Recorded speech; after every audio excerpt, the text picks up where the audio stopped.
right. Hi, everybody. Welcome to day 2 of Module 5, Lesson 2. We're going to be talking about federalism some more.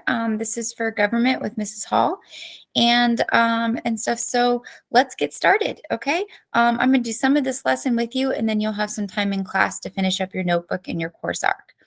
So we left off in our last class period, and we were talking about federalism and how basically the federal government and the states work together. And what does that balance of power look like? Okay. We've been looking at the judicial branch. And so we're kind of looking at federalism through the lens of the judicial branch. Who has jurisdiction? When is it a state's issue? When is it a federal issue? Or when do they share? When are they concurrent? When do they work together? So this course arc notebook kind of takes us through that and looks at some of the history of federalism, the separation of federal and state power, times we've had conflict, and currently, kind of what does that relationship look like? Because it's kind of an ongoing power struggle, I guess you could say. So let's go into Canvas. We're going to get our module open. So we're going to go to modules and we're going to scroll to module 5, lesson 2.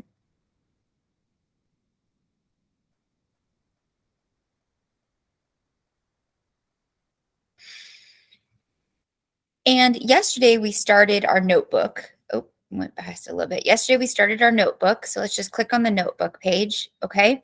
So if you were not with us yesterday, or if you've fallen behind or something like that, go ahead and click on the notebook and you can launch your notebook. Okay. I already have mine open. So if you were in class yesterday, we started the module 5 lesson 2 notebook. So you should already have that saved on your Google Drive and get that open. And we're going to go ahead and we're going to launch the course arc again, okay? We were working on it yesterday. We did the essential question, we did the vocab, and we started working on part 3 of federalism. So we're going to launch that. And once our course arc opens, this is what the overview page looks like. And then we're going to have our notebook open. So you need to have your notebook open and the course arc open. Those two things you need to have open. Okay, so yesterday, just to do a quick review, okay, we talked about federalism, what it is, identifying it, the separation between the federal government and states, who has more power and when, and how does that work, okay? And again, kind of this checks and balances, separate but equal. So we looked for our essential question, which was on the next page, the introduction page. And we found that our essential question is, how does federalism play a role in the United States government? Okay, and looking at this balance. The divide of power right here, the U.S. Constitution specifically divided power between the states and the federal government. And if we go back to the Articles of Confederation, remember that it gave our original Constitution, it gave too much power to the states. And so federalists, people who were in favor of a more powerful federal government, because the Articles of Confederation really didn't make the federal government very strong, became known as Federalists, wrote the Federalist Papers, and were very instrumental in writing our second Constitution, the Constitution, right, which was ratified in 1789. So we copied and pasted over our essential question. We watched our introduction video on federalism. We went to our vocab. On our notebook, okay, we copy and paste the essential question over here, and then we worked through our major vocab words for the lesson. So let's just review really quick. So they were types of power, okay, referring to federalist power between the states and between the federal government.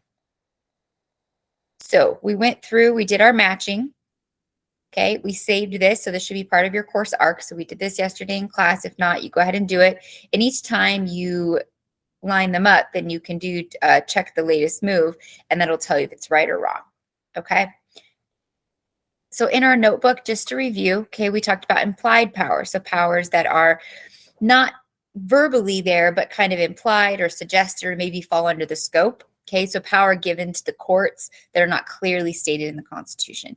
Delegated powers. This is power granted to the national government by the Constitution. So this is delegated. So clearly assigned, delegated. This is the federal government's job. This is the state's job. So very clearly what is assigned to the federal government.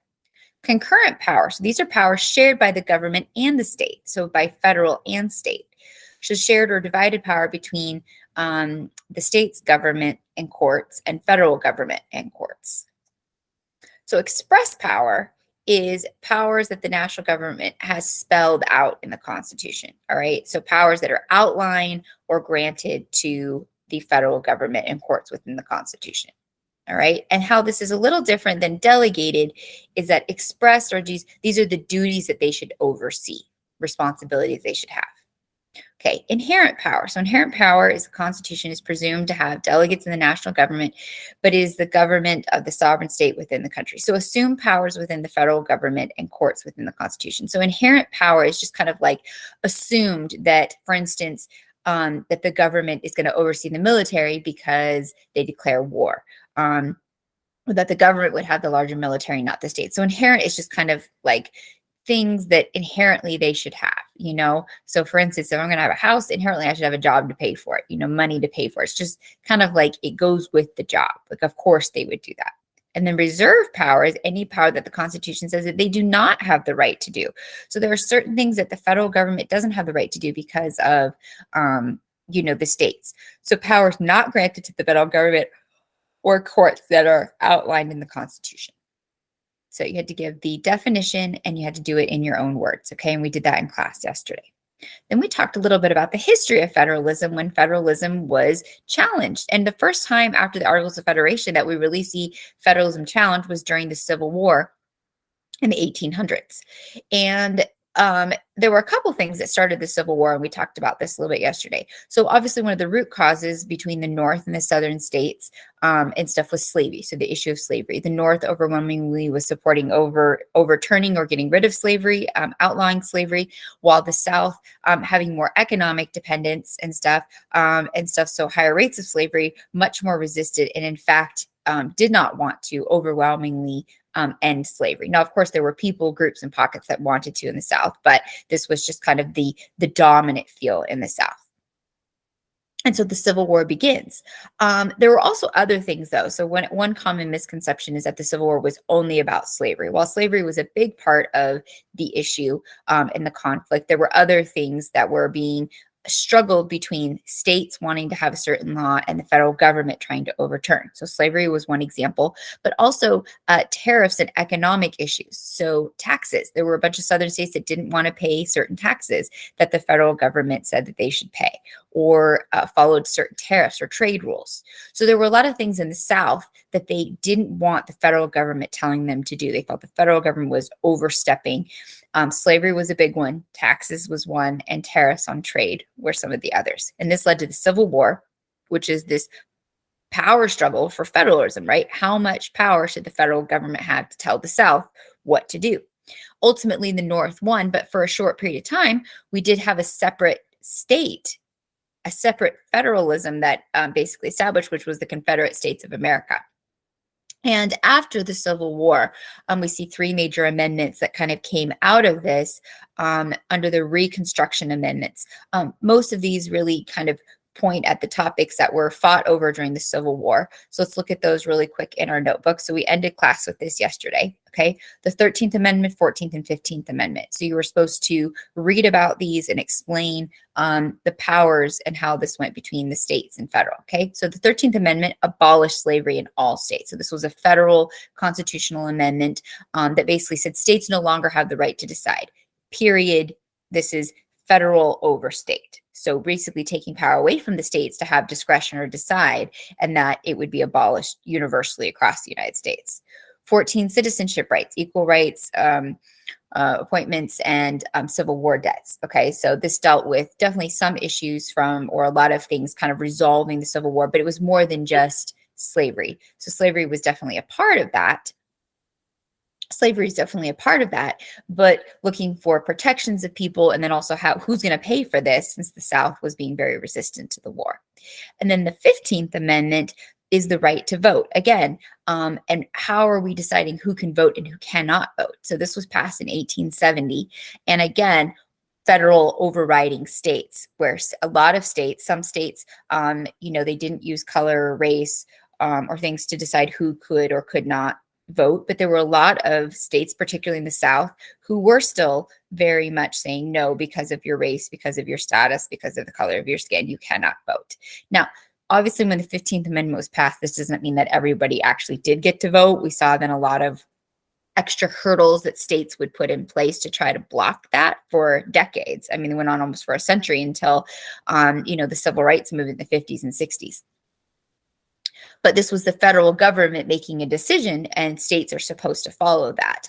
And then what states would do in some cases that were against or resisting a lot of these moves, what they would do is they would make it, oh, you had to have a literacy test in order to vote, or you had to, pass these really hard exams in order to show that you could vote, which took a higher level of education or transportation, or making it impossible to actually get to the polls. So these were a lot of ways where they could try to work or get around federal, and the states would try to exert their power. So where we're going to pick up today is we're going to continue the discussion of federalism. So we watched this video. So we talked about the 13th, 14th, 15th Amendment. We watched this video on federalism. All right. And we're going to go to the next page. And now we're going to look at number 4, 5, and 6. So those are my goals today in class. So number 4 says, what type of federalism do you think currently exists in the United States? In Nevada, and explain. Okay, so let's look in the course arc and let's see the different kinds of federalism. So again, what is federalism? So federalism is the favoring of or leaning toward giving more power to the federal government over states. Okay, so empowering the federal government to have a balance between the states and the federal government, but leaning toward that the federal government ultimately should have more power or be over the states.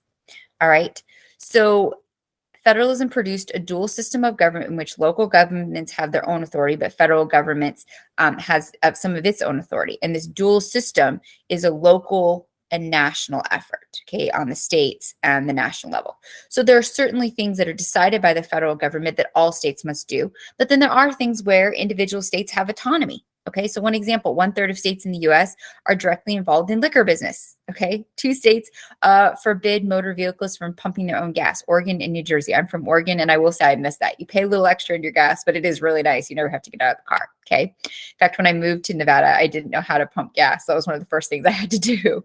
All right, you do not have to register to vote actually in North Dakota. Okay, you just got to be 18. Nebraska is the only state to have a unicameral legislative. So there is some autonomy between the states, okay? So types of federalism, we're going to watch this short video and then we'll look at these and we'll answer. Number 4 is, again, keeping in mind what types of federalism do you think currently exist in the US, and then explain in Nevada. So what do you think is most dominant? So let's watch this short video and then we will talk about the types of federalism. U.S. Federalism, presented by Citizen Genius.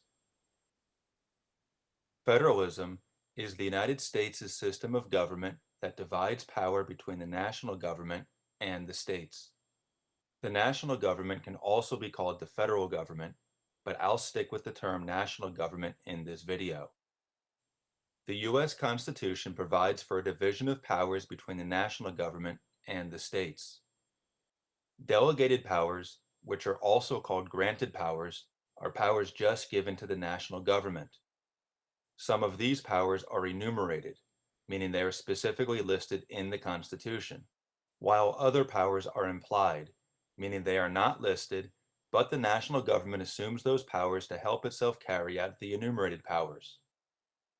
Reserved powers are powers just given to the states. There are also concurrent powers, meaning powers that both the national government and the states have. Here are some examples. The national government has the power to declare war, conduct foreign policy, and enforce copyrights. States can give out licenses, such as a marriage, hunting, or driver's license. They also handle elections and manage education. Both the national government and the states have the power to collect taxes, establish courts, and borrow money. Let's contrast federalism with other systems of government. In a unitary system, like China's, the national government is more powerful than the provinces. In a confederation, like the US had when it was governed by the Articles of Confederation in the 1780s, The states have greater authority than the national government. The U.S. has had a system of federalism since the Founding Fathers replaced the Articles with the Constitution in order to create a stronger national government while still respecting the power of the states. Despite having a system of federalism since 1789, the relationship between the national government and the states has evolved over time. Originally, the U.S. had a system of dual federalism, in which the national government and the states were equal, and each managed its specific and separate areas. This has evolved into a system of cooperative federalism, in which the national government has grown more powerful as its role has expanded to overlap with the role of the states. Here's an example of this change. Under dual federalism, education was a state power, and so states set their own standards and created their own policies. The transition to cooperative federalism has resulted in the national government playing a greater role in education. Although states still have authority over schools, the national government also has influence through laws like the No Child Left Behind Act, which has required schools that receive money from the national government to show greater accountability, including more standardized testing. Therefore, it's not that the states have had their power taken away, but rather that the national government is also involved in education, and so there is a cooperative system. This has been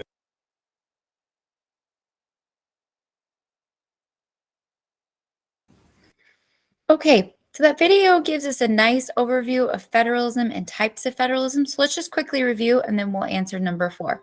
Okay, so cooperative federalism is known as basically this balance between cooperating relationship between the federal governments and the states. Okay, and as it said in the video, we see kind of this overlap, and this is definitely more of what we've transitioned into in the last, say, 50 years. Okay, certainly the last several decades.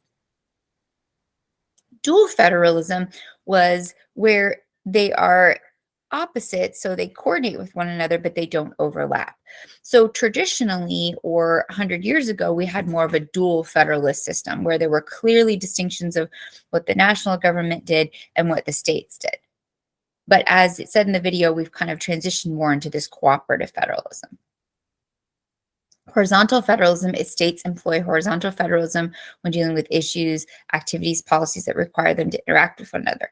So the Constitution lays 3 rules for following this: faithful credit clause, or full faith credit clause, and state citizens to benefit their own citizens and receive and must comply with extradition procedures. And then regulated federalism is a form of federalism that enforces legislations on state, demanding they meet national standards. Okay, so this would be like something when the Supreme Court, let's say, Supreme Court passes a decision, then the federal government's decision in the courts supersedes the states, and the states have no autonomy in this. They must make those changes. Okay, so before we move on to number 4, let's go ahead and answer the questions on this page. Federalism as a system is implied in the Bill of Rights through which amendment? And that's going to be the 10th Amendment. Okay, and they talk about that. Where is it? It's up here. Level. So right here in the 2nd and 3rd paragraph, okay, it talks about how it was a part of the 10th Amendment. Under the policy of federalism, certain powers such as blank are reserved for states' powers, okay? And certain powers are reserved for the national government. So establishing and monitoring of education tends to be more of a state's issue. There is some cooperative, but it still is very much a state-by-state issue to track, to enforce, and regulate themselves. So what is federalism? It is the division of power between the national and state levels of government. And when we say national, we refer to federal, but just national is another word for that. Dual federalism is also known as a layer cake federalism because it's the belief of having separate but equal powerful branches and levels of government. And again, historically, this kind of checks and balances separation of power was the goal. All right, so we click this. So we see federalism is laid out in the 10th Amendment in the Bill of Rights. under the policy of federalism, states regulate their schools. Federalism is that divide of power between national and state governments, and dual federalism is the belief of separate but equal powers, all right, which we've gone more to cooperative recently as the national government has had more power. So you see politically sometimes people arguing or parties arguing for more government involvement or less government involvement. And that would very much kind of take us to the dual federalism versus cooperative federalism. So if we look at number 4, okay, the question is, what type of federalism do you think exists in the United States? Okay, and within Nevada, all right? So based on the video and some of the things that they talked about and stuff, I think there's a lot of evidence to basically say that cooperative federalism, okay, that the national government, for instance, oversees education and stuff and helping set standards for the states and making sure in a cooperative relationship, the federal government oversees and keeps states accountable with states' individuals' decisions, okay? So we have, for instance, in Nevada, some autonomy of what curriculums we use, what policies we put in, what grading policies, attendance policies, things like that. But we use Common Core, let's say, which Common Core within education came out by the federal government. We follow Title I and Title IX, about low-income schools and getting more funding and offering, free lunch and things like that. Title IX, talking about athletics and inclusion and how that works between sports and stuff like that. So these are things that are put out by the federal government that the states cooperate and take on, and in return, we get funding in exchange for our cooperation, or our lack of cooperation could actually lead to a cutting off of funds. Okay, so it's very much, I think that, like the video said, we've definitely transitioned more into a cooperative federalism where the government is definitely gotten larger, has more say. And while we still have some autonomy to choose, let's be honest, why would we not cooperate? Because we need the funds, we need that money. And often money is kind of how the federal government gets more cooperation. Okay, so if you need time to kind of type this out or you want to kind of use the information I have, go ahead and pause the video. All right, but I'm going to keep going. So number 5 is state versus federal power. So understanding federalism can be a very difficult task for many people. Create an infographic outlining the basic divisions of power between federal and state to help a friend or family member understand. So you could do this in a program if you want. I went ahead and just did a table. Okay, so I'll show you in a minute how I did that. But let's go over into our course ARC and we're going to go to our next page, which is state versus federal power to complete number 5. So they give us a great infographic, and actually in the video, right, it talked about what are specifically powers of the state, what are specifically powers of the federal government, and then what are those concurrent or shared or overlapping powers that they have. Okay, so this graph gives a really great example of that. There are 3 types of powers that the Constitution grants the federal government. There's expressed powers, okay? So expressed is very clearly, here's what you are going to cover, here's what you're going to do. Implied is it's not written down. So expressed is it's written down. Implied is it's not written down, but it just kind of is assumed or over time has been allowed, okay? And then inherent powers kind of overlaps with that, of things that we expect them to take care of. Okay, so over time, it's become increasingly difficult to identify exclusive powers for the national government or the state. The states have become more interrelated through compacts, the economy, and stuff. So oftentimes, they exercise their power concurrently with the national government. So there's a lot of overlap, or the national government will leverage itself to get the states to comply. So let's look at the multiple choice, and then again, we'll go and we'll do our infographic. So the 10th Amendment protects which of the following from an all-powerful federal government? That's the states and the people. So while we do see the power of the national government growing, the 10th Amendment still puts limits on that so that the federal government cannot completely overtake the states. The states still have power, they still have rights, and when need to, they have to kind of stand up, so to speak, to the big bad bully, the federal government. And the federal government isn't always the bad guy, but it is constantly a struggle between the states and the federal government. The Constitution grants the federal government 3 types of power. So these were outlined up here: expressed, implied, and inherent. And these are also vocab words. Okay, so expressed, implied, and inherent. Article 1, Section 8 of the U.S. Constitution grants Congress the power to do all the following except. So if we look at the chart, what is the federal government able to do? Okay. What is the federal government able to do that the states are not able to do? So they are able to declare war, right? They can punish counterfeiters. So it's dealing with money, borrow money. Okay. It's a not incorporate businesses though. So that is something that the federal government is not allowed to do. Okay. So we push submit. I'll leave these up here for just a minute. So you can make sure that you do this in your course arc. If you get them wrong, remember you can always correct it, try again, and you can resubmit it to make sure you get those points in the course arc. There's no reason you shouldn't be getting 100% in the course arc. We're going through them, and you get to redo it as many times as you want. So that should be an easy 100% for you. Plus, remember, a lot of these multiple choice show up on your quiz. Okay, so if you need more time, you can pause the video. Now let's jump over and let's do our chart. So the way that I put this graph in here, okay, is I went to insert, table, and then I did a 3x2, okay? And then you just click on it, oh, and it inserts it, okay? So I'm gonna undo that, but it just inserts it. So you just click it wherever you want it, okay? And I'll show you one more time. So you go to insert, table, and I did a 3x2. Because you have 3 topics: federal power, concurrent or shared power, and states power. And then under there, being able to list what those are. Okay, so I'll verbally go over these. And I just honestly, I pulled a lot of these from the video and from the chart that is in the course arc, basically right here. Okay, you don't have to list everything, but just giving a good visual of kind of what are some of these basic divides of what each can do. What can the national government do? So we'll put federal /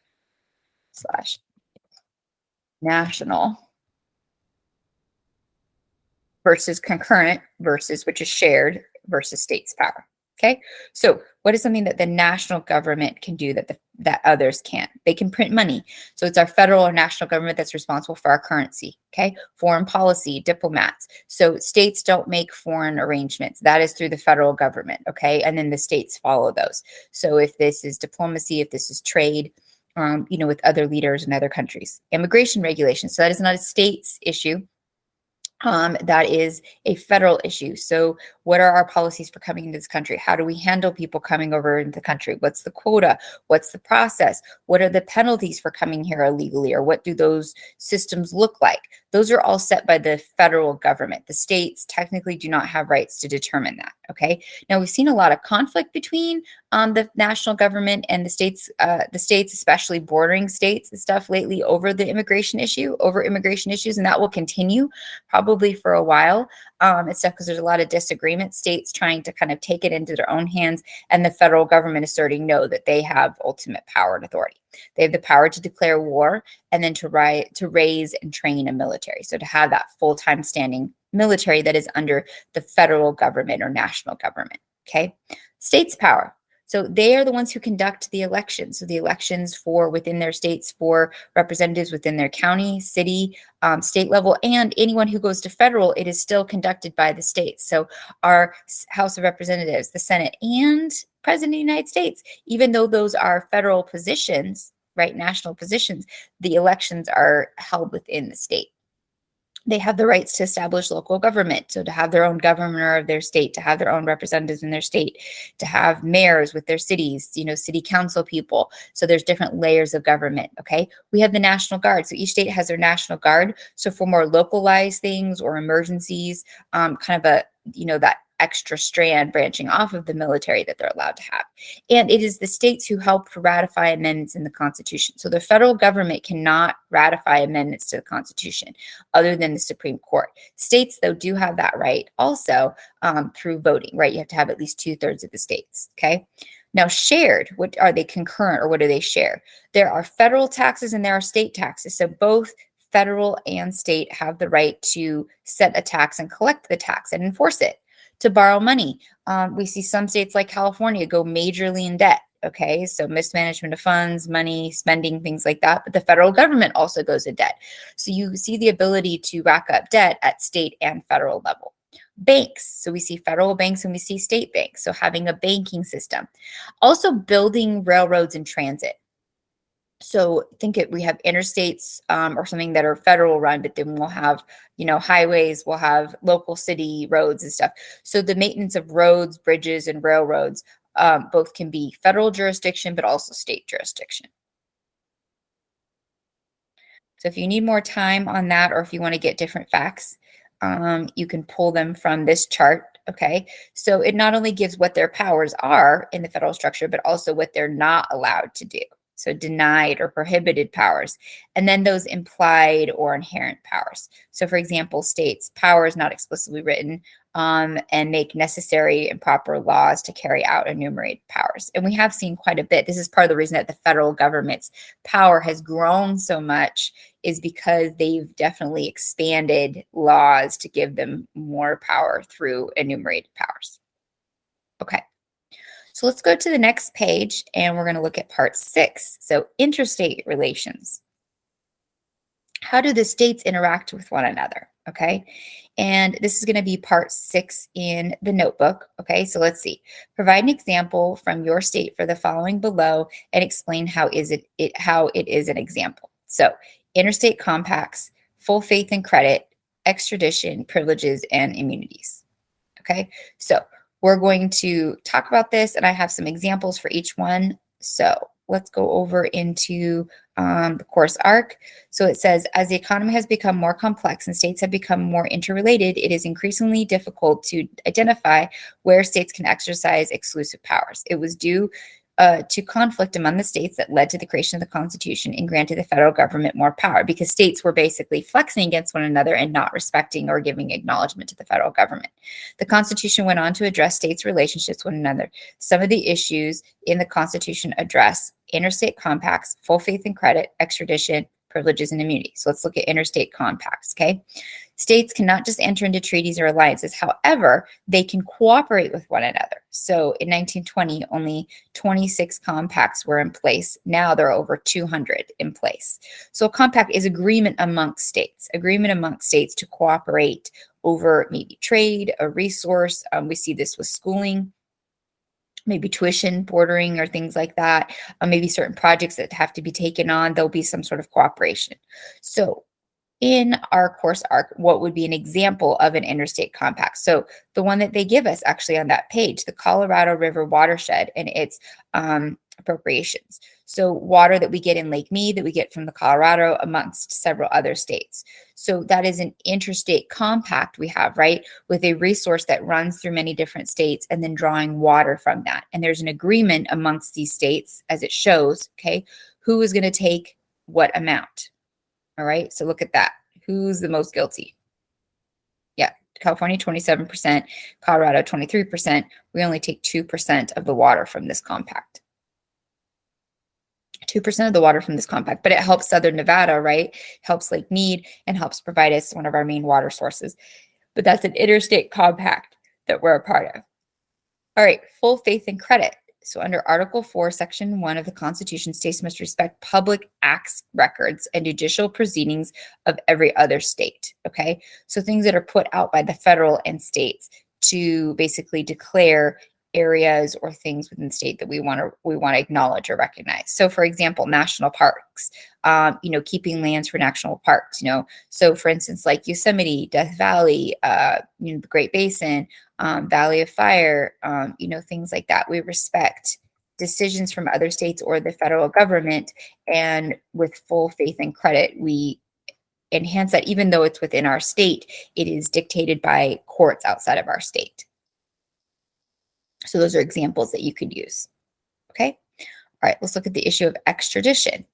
So extradition is a clause that refers to basically if a fugitive does a crime in one state and then leaves and goes to another state, then this idea of extradition put out through the Supreme Court is that another state will acknowledge and basically export that fugitive back to the state where they had that offense and they need to stand trial. So for example, if someone committed a crime in Utah, okay, a murder or something like that, then they came to Nevada and they were apprehended in Nevada under extradition, we would respect that this person, this fugitive, was wanted for murder.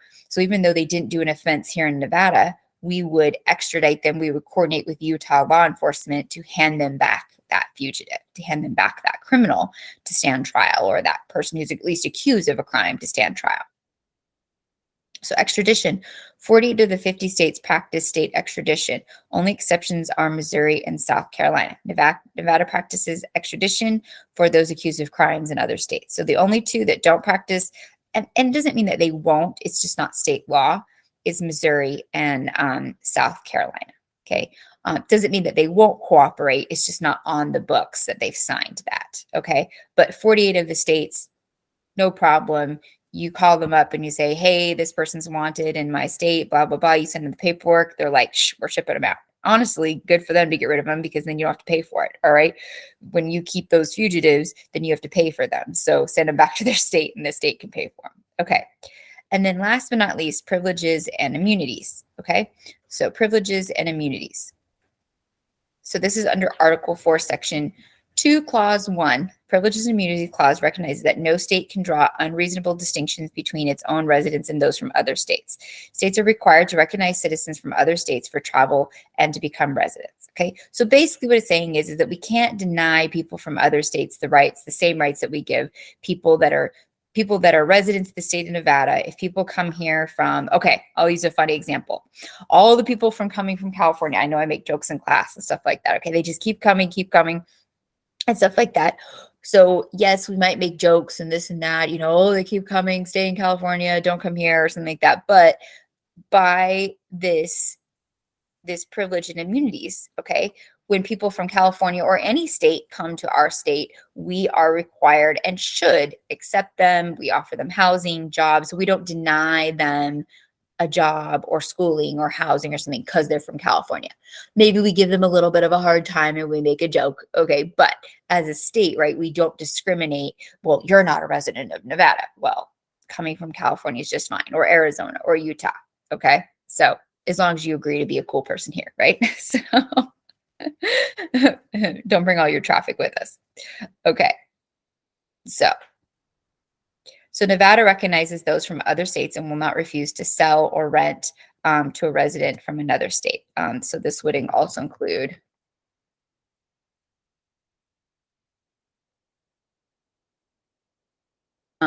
jobs, employment, things like that. Okay. Okay, so what you're going to do is you're going to continue and you're going to finish your notebook on your own. Okay, so what you have left, you need to do matching. Okay, for jurisdictions. And actually, I can do this matching with you really quick. So you're going to do the Google Maps tour, which is number 7. All right, you'll do the journal and then the essential question. And there's the link to the Google Maps tour, so you know how to do that, okay? And let's do this matching really quick. And this is examples of where we have federal power, concurrent power, and states power, okay? So national government only has jurisdiction, all right? So these are different cases or examples of that, all right? And that's going to be, I believe, the Arizona immigration law. Okay, so what happened was Arizona tried to pass its own immigration law, and it went all the way to the Supreme Court basically saying that they couldn't do that and that national government had jurisdiction over states on certain issues like immigration, so that states didn't have the autonomy to make their own decision, okay? Withhold government funding for roads until states pass an age requirement. This would be drinking, right? Which we know it to be 21, right? So 18 to vote, to serve in the military. I've always thought this was a little mixed up, right? You have to be 21 to drink, but you can smoke, you can go serve your country and die for your country and do all these other things and vote at 18, but no drinking until 21. I mean, I definitely think there should be an age, but I just find it interesting that you can go enlist in the military and potentially die for your country, which is such a amazing, honorable, and we owe so much to people that serve this country. But no alcohol till you're 21 and stuff like that. Seems almost a little bit flipped. Okay. Risking your life, some alcohol. Federal government standardized measurable goals for all states. So this was, this was No Child Left Behind. So No Child Left Behind, which regulated certain testing standards in order to get federal funding. All right. And the Supreme Court overruled state law. So Brown versus Board of Education, this was the desegregation of schools. And this was important because, again, some states had desegregated, okay? So that didn't matter your skin color, race, or whatever. You could go to whatever school. But a lot of states were still segregating. And so, again, the federal government had to, through the Supreme Court, say, no, our law supersedes state law, okay? And so you don't get a say in this. Okay. So make sure you submit it, the whole thing, all right, so that you get that towards your course arc, all right, and then you're going to click on this for the tours. And then on your own, you're going to finish this, and then you just have those last two parts of your notebook. Okay. Before we go, I want to show you then where to find your review sheet for the Module 5 Lesson 2 quiz. Okay. The notebook, the course arc, and the quiz are all due, okay? So we've gone through a good chunk of the course arc notebook yesterday and today. So you just have a little bit you need to finish, maybe 15 minutes worth. Make sure you finish in the course arc, and then you need to go and prep for your quiz. So the place that you find your review sheet is going to be, go back to modules, and you're going to go to the live session page. So we're going to scroll down, and remember, it's right above Module 1.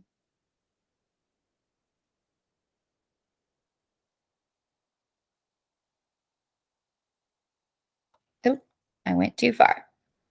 Okay, so we are on week 14. Okay, so we're going to click on week 14. And once you're on this page, then you'll see what we went over, the emoji post courts, the role of emojis in the court systems on Monday, and that was due. There was no school on Tuesday. It was staff development day, but getting that discussion done and the pigs is pig discussion closed in the bureaucracy of a taco truck. Okay. Yesterday, Wednesday, we went over Module 2, Lesson 5. We went over some of the key, what is federalism, the history of that, and we started the course arc notebook with the essential question vocab, and then those Reconstruction amendments in the civil rights or Civil War era. And then today you are watching this video. We continue talking about federalism. We worked on our notebook, and then you are going to finish that notebook. Just 3 parts left. Shouldn't take you too long. Okay. And then you're prepping for your quiz. So here's the link to the quiz, or sorry, to the review sheet. I apologize. To the review sheet. And on this page, okay, again, which is linked here. So it's linked right here. So you just open that up. And once you have this open, then you'll see there's your key vocab words. Okay, so implied power, delegated power, concurrent power, inherent power, reserved power. Okay, and then it goes through again key elements from the course arc. So for instance, those Reconstruction amendments. So just a quick summary of them. What is federalism? Okay, and exceptions to that. I think that should say authority. Okay. And then each of those, it gives types of federalism. So cooperative, dual, horizontal, regulated federalism. And then those multiple choice questions from the course arc are here, okay, with the correct answer. So this is a great way to study and reference. And if you're allowed to use notes, right, on your quizzes, then you can use this. You just have to print this out because you're not supposed to have a digital screen in addition to your quiz. So print this out and you can have this on hand, okay, but a great way to review. Here's that infographic showing the structures of the powers of the federal government, concurrent or shared powers, and then only states powers, which we did in number 5, okay? And then we continue again with more multiple choice questions. And then there was the matching. Okay, so the matching right here and stuff where who has what powers. So printing this off, you can add to this, use this to help you finish your course arc. Okay, so that's going to conclude our lesson for today. So the 3 things you need to make sure that you are getting done is the course arc is due, the notebook is due, and then prepping and taking Module 5 Lesson 2 quiz, which I have open for multiple tries. So finish the notebook, course arc, get the notebook submitted, all right, and then use that review sheet and then your notes from the course arc to help you prep and then take the Module 5 Lesson 2 quiz. Between takes of the quiz, make sure that you're studying the questions, you're looking at what you got wrong so that each time hopefully you can improve your score. All right, if you have any questions, please send me an email. I'm happy to help you. And then remember, there is no school on Friday. It is Veterans Day. All right, so thank someone who has served in the armed forces, who has served our country. We owe a lot to them. Doesn't matter what political party people are in, we can all appreciate that freedom is not free. And a lot of people historically and currently have sacrificed and are serving this country.